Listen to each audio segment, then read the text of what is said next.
like the VR, AR, artificial intelligence, and blockchain. And I want to introduce to our guest today. And please, Joanna, you shall be first. Short presentation. Hi, everyone. I'm Giovanna. I'm the founder of Apart. Apart is an ecosystem we built for art with the VR and AR experience. Mostly we're like an illustrator. We sell art, but we use modern technology to sell art. And my partner King is also here. King, you can also introduce yourself and say hi to the audience. Yeah, King. Hi. King, are you there? Yeah, say hi. Yeah. There's a problem with my front-facing camera, so I don't know if you can see me. Yeah. But okay, I only see half your face. Oh, you only see half? Okay, better. Yeah, introduce yourself, please. My name is King. I'm the founder of Art. So that we are helping the art industry to create a new ecosystem on how art, everyone like emerging art collectors experience art in a different way. Art has been bought and sold for many years, but we are introducing a new way to appreciate art that no one has ever thought that it could be done. So we are bringing art to the virtual reality world. Starting with a small step, we built virtual galleries for artists so they could create their solo exhibition anytime, anywhere. We also enable the existing gallery to bring their galleries on the virtual tour, which we scan a physical location for them. And so we also enable them to catalog their existing shows. So whatever they had show they have in the next 3 weeks or a month, that once they've taken it down, we can still create the database for them online. So any art lovers, any collectors, or anyone who wants to see the show which missed it can still see their show online through our database. And we also have created a mobile app called Artpod, which enables creators, artists, video artists, performing artists to share their work. It's like on the fly, anytime, anywhere. So all they need to do is download the app and then they can start sharing. Yeah. The my short, like 2 cents. Anna, she amazing person, cool in art and design, and on the technology side too. King, he's really amazing data science developer. And thank you for joining us. Katya, you should be. Yes, I don't know if you see me or not, because maybe something is wrong with the camera. Okay, great. So okay. I'm visual artist and I represent the physical art that I'm not working in the VR yet, but I do work with the galleries who are showing a lot through the VR, and that's kind of new perspective. And what is interesting in VR is that in VR you can create any large scale artworks that you can show to the people even in bigger size than they were created originally. So for me, it's interesting to look at the perspective of VR and AR to understand the possibilities of creating this virtual reality spaces with the art and with my particular art, because I'm creating large-scale woodcuts. I don't know if you're familiar with this type of art, but probably yes. And for me, it's interesting to kind of put it through the virtual reality world and to figure out how it can manage, how it can be together. So yeah, and Katya, maybe like 2-3 sentences about your style and about your education. I was studying in New York Academy of Art. It's a private school in New York, and I was developing, kind of developed my own technique, which was a mix of monotypes and woodcuts, and it's was also based on all the techniques of Japanese art, if you're familiar with the Japanese woodcuts, but they're just all giant sizes, like 8 feet by 16 feet. That's my main proposal. Okay, and what is your famous gallery in New York City and Los Angeles too? Because I know you use this. So my gallery in Los Angeles and London, they called the House of Fine Art, HOFA, and they are, since the pandemic started, most of their art shows, they turned from the gallery spaces into virtual spaces, and they're working with the developers of the virtual spaces. So the last project that they're working on, it's a solo show of Retina, and they created the giant virtual space where you can walk around and you can kind of slide around and make a movie inside. So it looks kind of neat. So I think that that's very connected with what you are doing and what our goal is to create this kind of museum giant spaces where we put our artworks, and it's like a movie where you can watch from your phone screen. Okay, thank you guys. Yeah, thank you, Daria. And Christiana. Yes, hi. Hi. Well, I'm coming from the art industry, and I've been working as an executive and been running art fairs for 10 years, and have been doing before that any job in the art industry. And I'm very happy to see Katya here because we know each other from Moscow. And yes, so basically I started about a year ago a startup called Blockchain.art with the intention of bringing the professional art world on the blockchain and make facilitating art on the blockchain. And the blockchain helps to make artwork scarce and do transfers secure. And so far I'm testing, so I'm beta testing my product with basically blue chip galleries and specialized galleries that have inventory and have artists working with file-based work, and artists that produce that kind of artwork. And yeah, funny enough, obviously the pandemic did speed up the process. So I'm not the pandemic is really putting a toll on everyone's work and health. But with regard to my undertaking, it just showed the necessity of selling digital art online, and galleries and artists alike have been forthcoming and have been really interested to talk to me how that can be done. Mm-hmm. Guys, and this was my first question. What's going on with the pandemic, and how this actually how this like medical issues can change this game in art, and what is the new opportunities and what is the new problems for you guys? Joanna, you should be the king first, because your startup really great for this time. It's just that it's actually we started business this March. That's actually before the pandemic. We already produced a virtual gallery. As I see, there's the entire industry. I would say, yeah, COVID probably is the situation, but the trend is, even without the COVID, that the trend is going to be move online, because there's if you want to do like a global business for any type of business, not even just for art, you should just sell things online. But before, of course, all the galleries owners and artists, they all believe, you know, how can we sell our art if people they don't see it in person? But they somehow they change their perspective, and also there's a possibility when we handcraft one virtual gallery that we have our original music, interior design.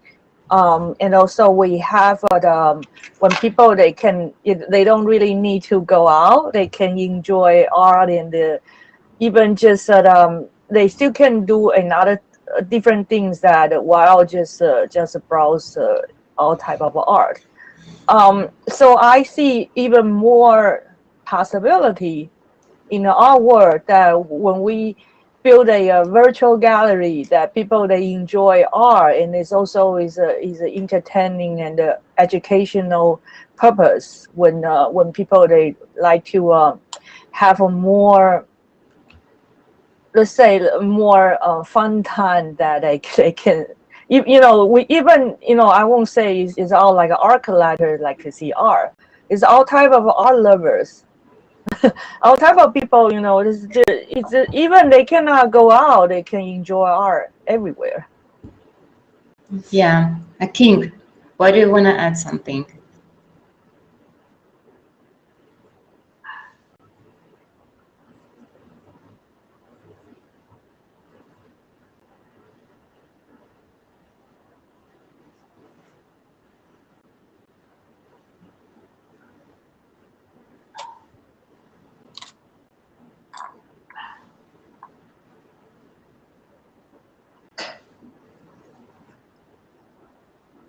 Mm-hmm.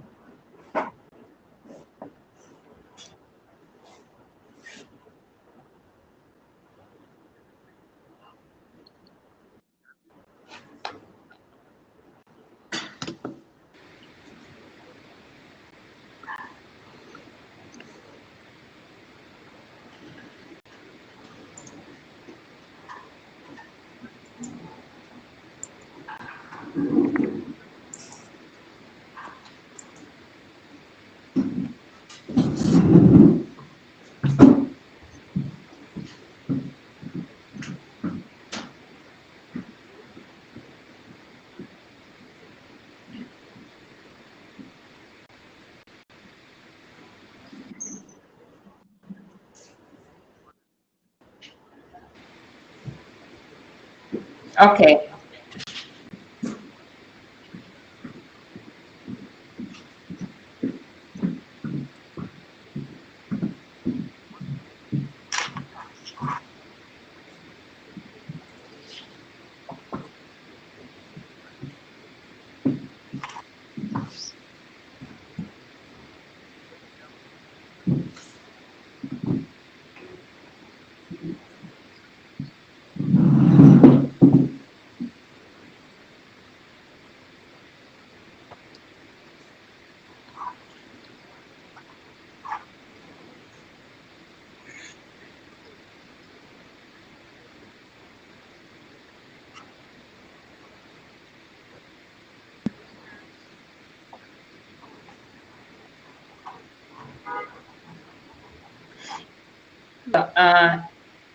Be next. So I was just thinking while I was What is listening, the what is the problems on your side during the COVID and communities? What do you think? Well,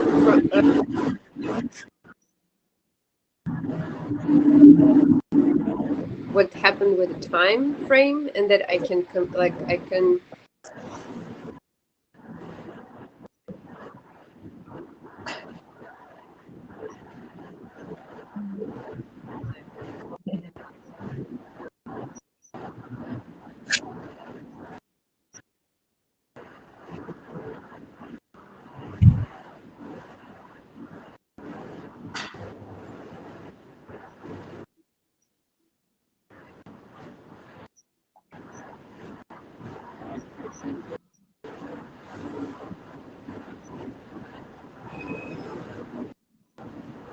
for creating these virtual spaces where they show the artists. So it's again their power game. So they decide whom they put in what space and how they manage this space and everything. So for me as an artist is interesting, is it any possibilities to not being completely connected with the gallery and to create the virtual spaces for artists there where they will be able to download their art and to show it to the public without to the museums. And is it possibility to make artists more free and to share what they're doing as to make the visual like artist studios visual spaces which could be downloaded into the virtual space but doesn't require as much technologies as it has now. But I don't know, is it the right But question? how you feeling? How you feeling without the community and without the galleries?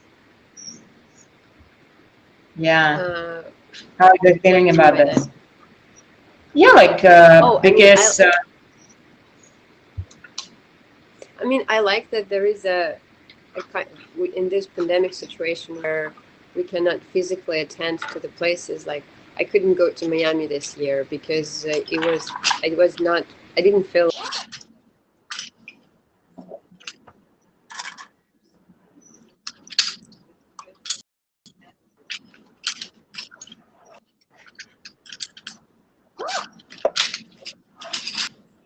there, so I didn't need to attend there. I didn't need to.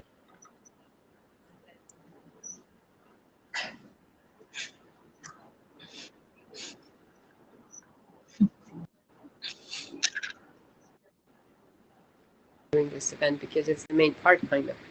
So, but in the purpose of being and seeing what other artists are doing, that's amazing.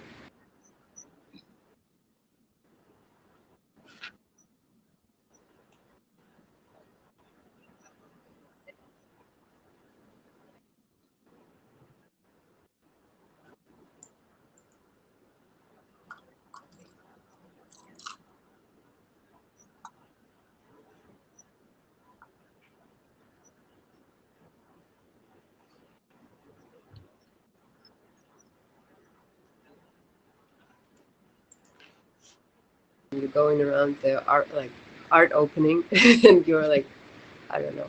Sorry. Okay, and there one more question from Valerie. Will artificial intelligence replace artists in the future? What do you think? How is it for the industry? Leaders, what do you think? It's like a specific for you, Katja.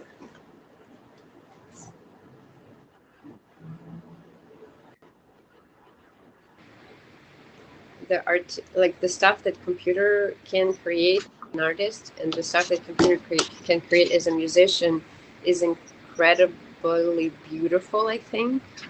But because we have this kind of like, oh, it's not human created, it's a computer, so it doesn't have soul or something like that. So I think that I'm excited for the collaboration between human being and the AI, what it can be. But the collaboration is already happening.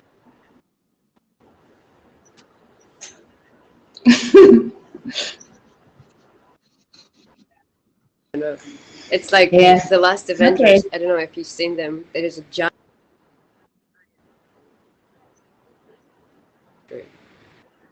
This is like what I think about the how these things together. Cool, cool. Okay, Christina, are you here? Yes, I am. It's like a same question. How are you feeling because of COVID?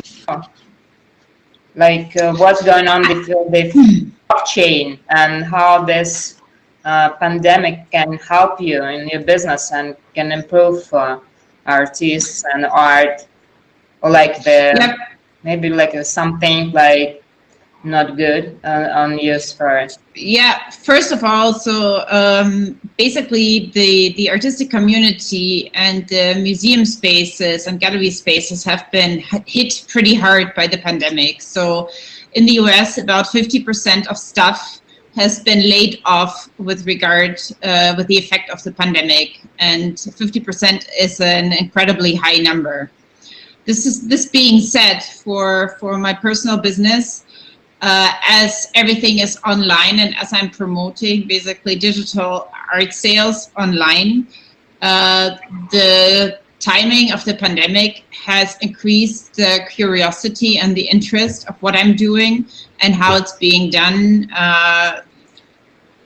incredibly, right? So people have the headspace and have to have the headspace to try to find other opportunities to who is in the business and who is in the professional business really find opportunities to sell. What it means is that now it's becoming basically the everyday that museums and galleries do screen online shows only. So where a museum curates a show for their audience with a digital artist without the premise that it's actually exhibited in their white space, in their white cube, in the museum.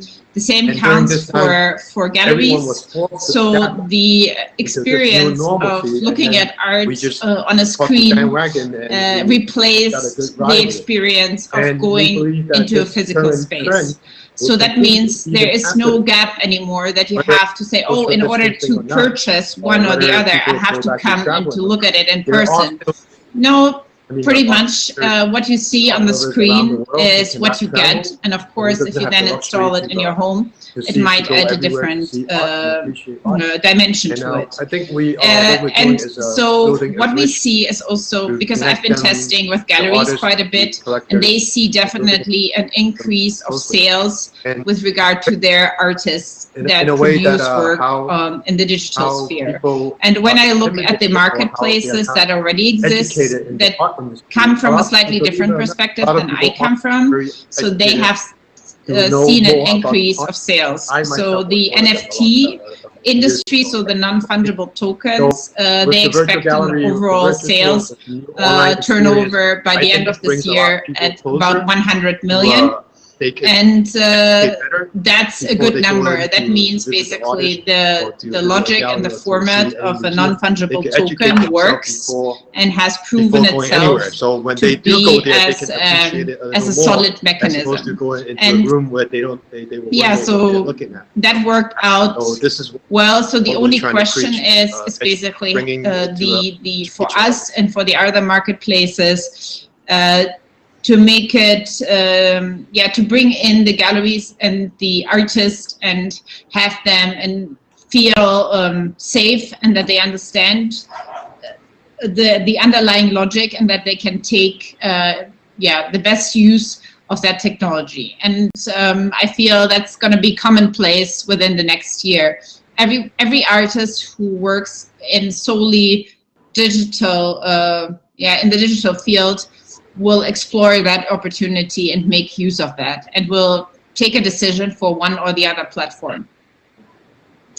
Guys, and next question. Let's talk about trends and insights during like next maybe 15 years. What is your point of view? How it will be for the new technologies? What is the next big thing? What it should be after the VR and AR, artificial intelligence, and this technology can improve this industry? Joanna and Kim. Okay. Okay. Yeah. So.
Mm-hmm.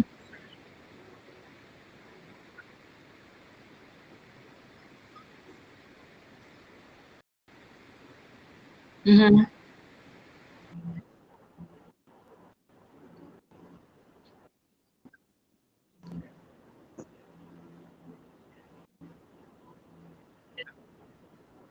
Yeah.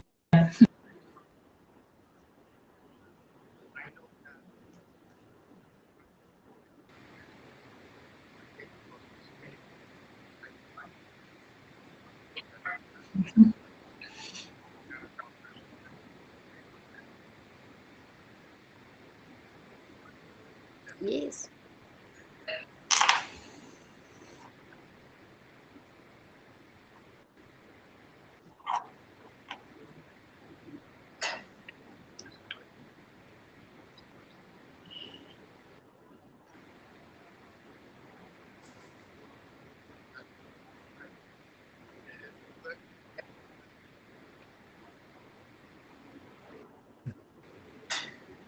Yeah, it's from Valeria that he about startups like because critical and you look at the features for the museums. If you have access to the like the digital gallery, why you should go to the MoMA? Or maybe like the and second question, it was like the this is situation why I'm showed like the influence and support to the Katya art because I can invest in actually artificial intelligence art.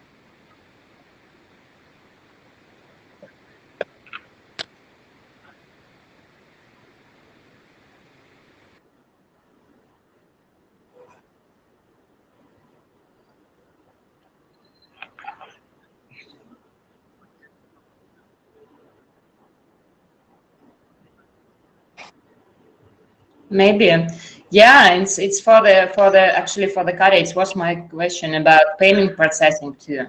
Like Christian say, it's all about blockchain and plus payments because I want to invest maybe in bitcoins. Yeah, and evaluate this price for the Katya's art.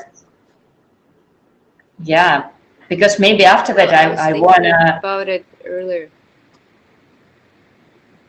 Yeah, Please, could you just broke? yeah, yeah. And my question was about payment processing. Yeah, because actually I want to invest, for example, in Katya's art in bitcoins. Because it's like the new cryptocurrency and it's more safety, and it could be like the digital art as well. And after that, I want to maybe invest uh, this this art and like the share with my community too. It's all about like the payment processing for the community. What do you think? What is the next on the finance side?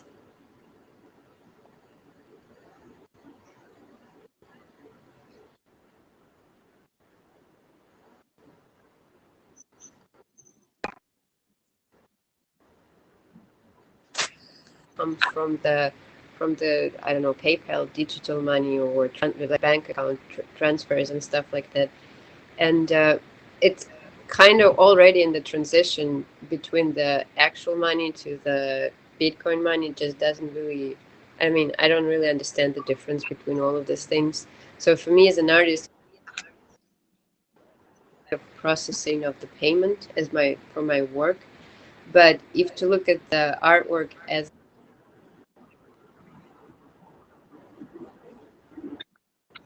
from the Warhol's artwork. I don't remember who exactly did that, Yeah. but It was really basically great. they shared they sh- they shared the payment for the artwork. So the like Bitcoin, they shared into multiple little things the artwork. So a lot of people, like 10 people or 15 people, able to buy one piece of Warhol's, and it's somewhere in the storage. And what they have is the digital images. I don't quite understand how is it cool or not, because I'm not a big fan of these things. But I think it is important, as you mentioned before, that for people who cannot afford to go to the places to see the real artworks, but they do want to see them, they're able to go to the virtual reality. They're able to pay with virtual reality money. And as we're all living in the virtual reality for the past, I don't know, 5,000 years, I think, even if we think that it's only in the computer. But the whole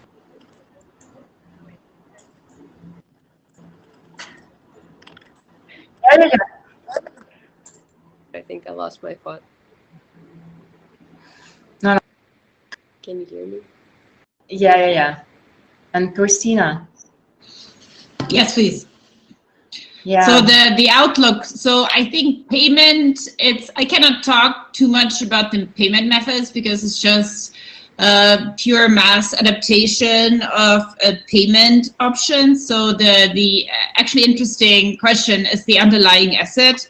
So if you look at what's being traded in auction houses, and when you adapt that to any other payment mechanism, so the high value and the very high blue chip art, it's very limited in numbers. So that means that the financial markets will look into different artists and will adapt basically and make other artists into blue chip in order to trade them at higher levels and yeah, for investment purposes. So yes, of course, I see the adaptation of cryptocurrency happening at least in the next 5 years on a mass market level. And I'm excited to see what artists will be basically chosen by the market as investment worthy.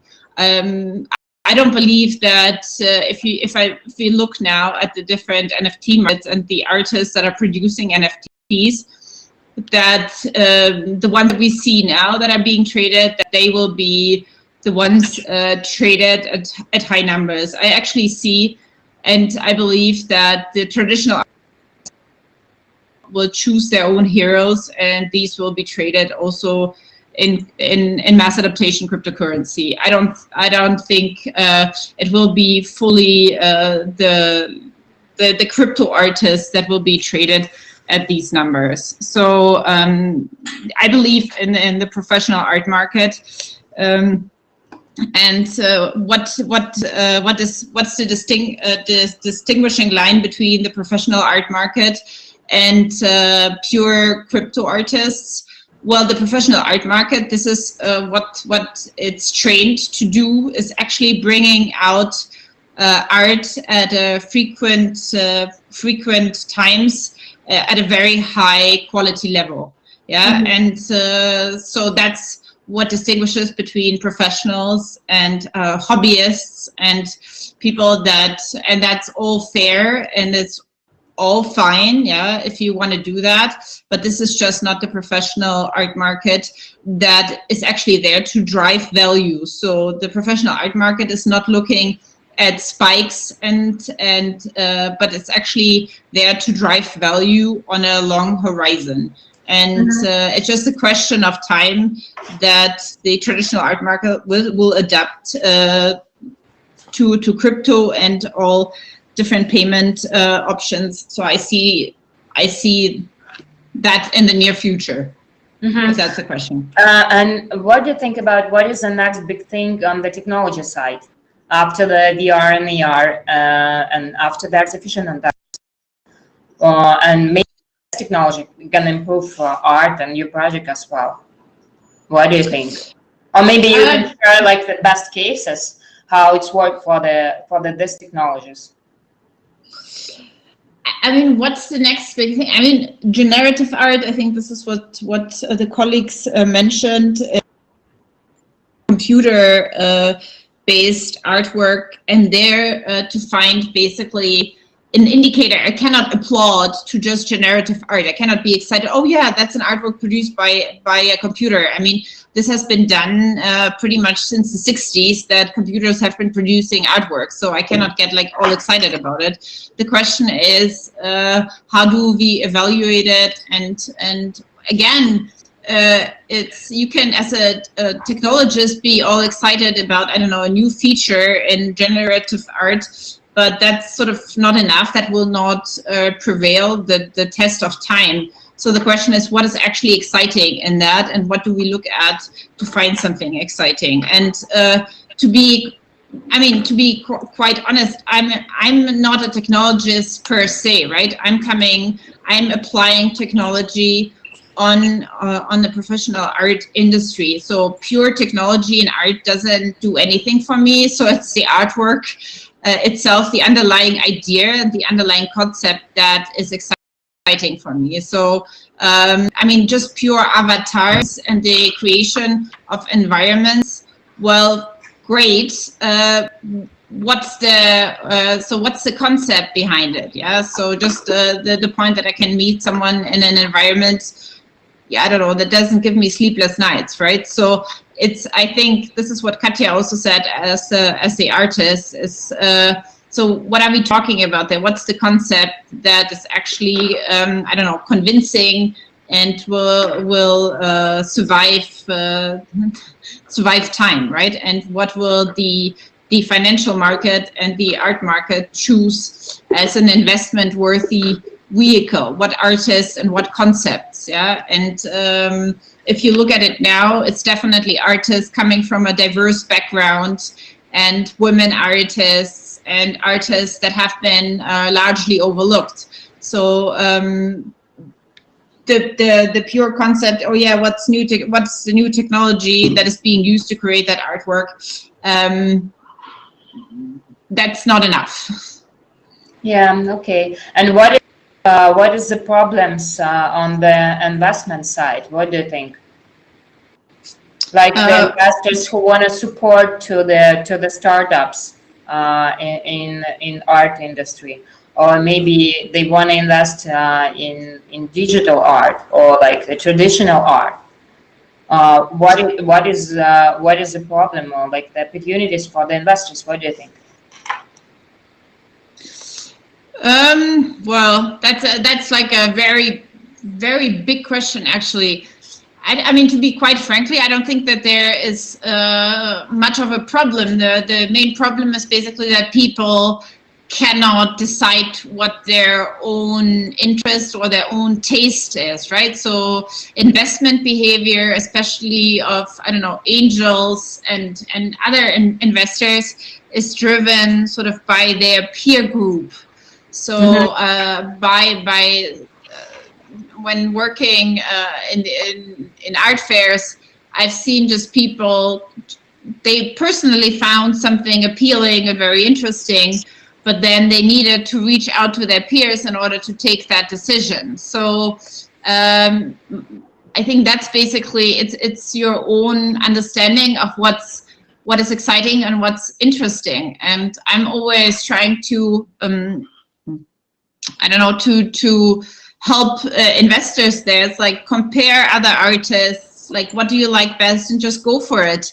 And depending on what is the payback mechanism,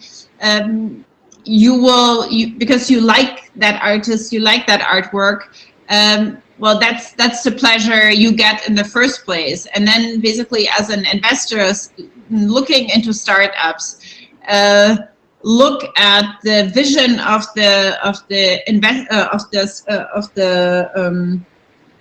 founder. Look at the vision. Look at the peer group. So basically, what is the founder trying to solve? What problem is that founder trying to solve?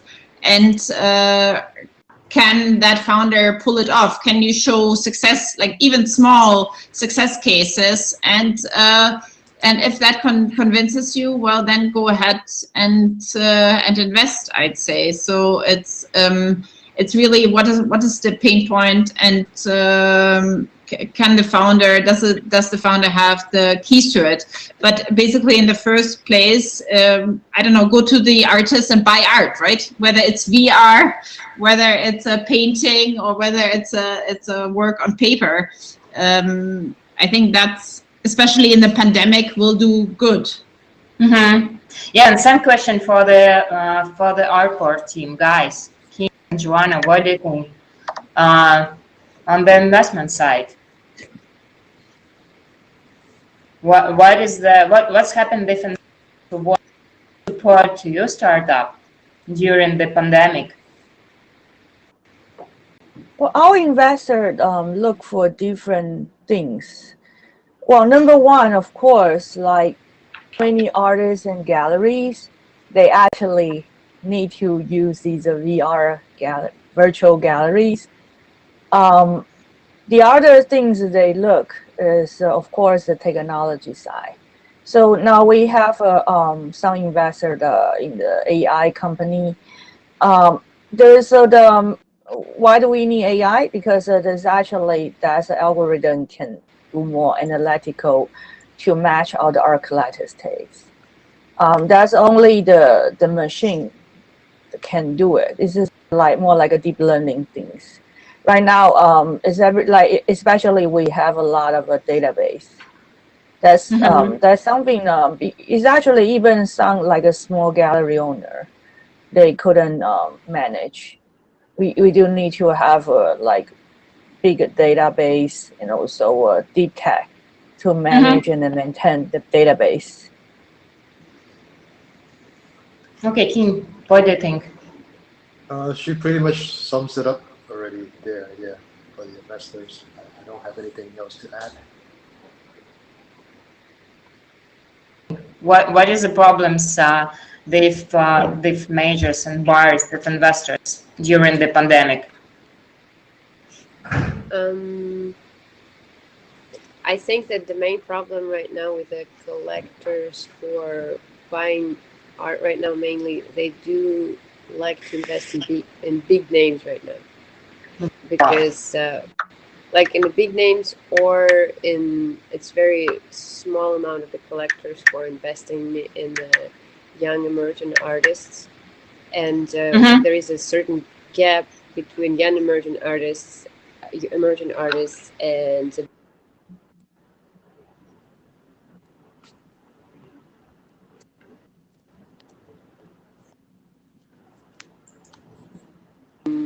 not enough sales, because it is harder. It's like, it seems like it's easier, but in the same time it's harder right now to sell your artworks, because people literally doesn't want to purchase art right now because they don't see the reason why they need to do it, or they do it in a very small scale, like smaller artworks and stuff like this.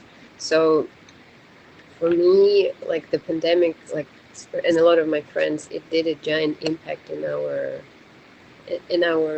ability to show and to sell our art. But we can create a bunch of art, but in the same time it doesn't have the flow of like what you create, what you show, what you sell, all these things. But in the same time, I'm looking at it from the perspective of the artist and the creator, and you probably looking at it from the perspective of the businessman, as the person who makes more. I mean, I don't know, like a middleman. So that's the whole difference, because I don't know how the brain of the middleman works, and I don't understand what is the benefits of being a middleman. Interesting. Yeah. So yeah. Go ahead. Yeah. Oh no, that's it. Yeah. Okay. And last question. What is your advice? How they can survive during COVID? Actually, for the art industry, for the artists, yeah, for the galleries, for the museums, and startups in art. What is your advice? What do you recommend? I think no matter you're artists or you're gallery owners or you're like a curator dealers, you have to continue to let people see you still doing some activities. You know, once you, especially we connected through the digital world. The good thing is that we still have a social media. We have LinkedIn, and also we have Instagram, Facebook, and also like we're like a agent, like a marketer. We still can craft one gallery for you. So that is something like, you know, as I believe is always the life will find their answers. There's always something.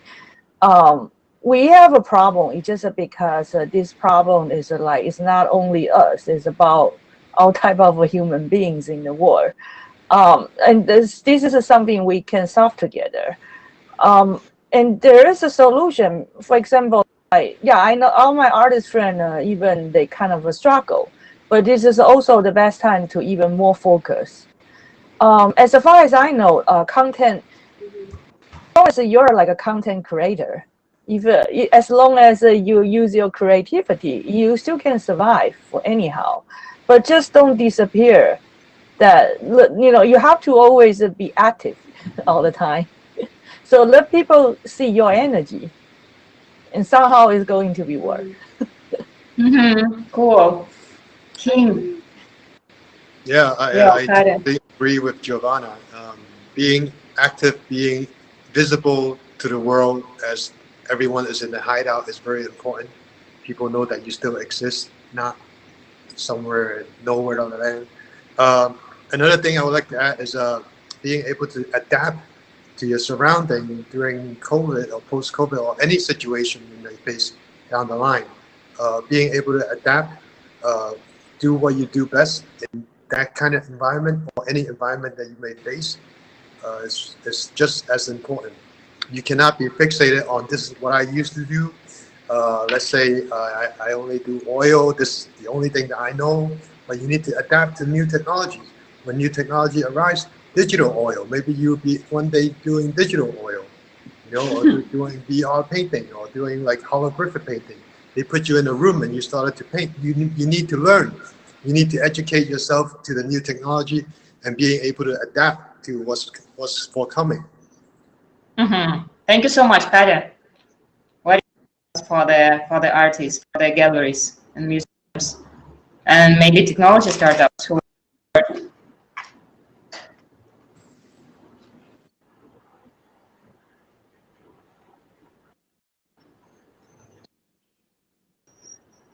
like a digital art and the physical art, and they merge them together. Like you can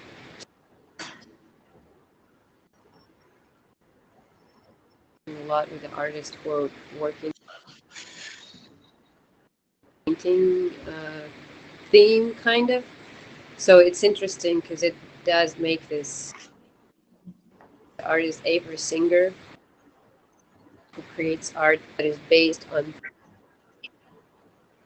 She brings the virtual reality to the real world, and it goes back.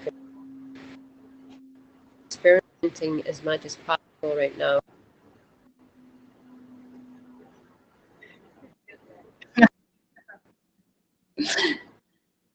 Yes, thank you. It's really great idea. Yeah. Okay, Christina.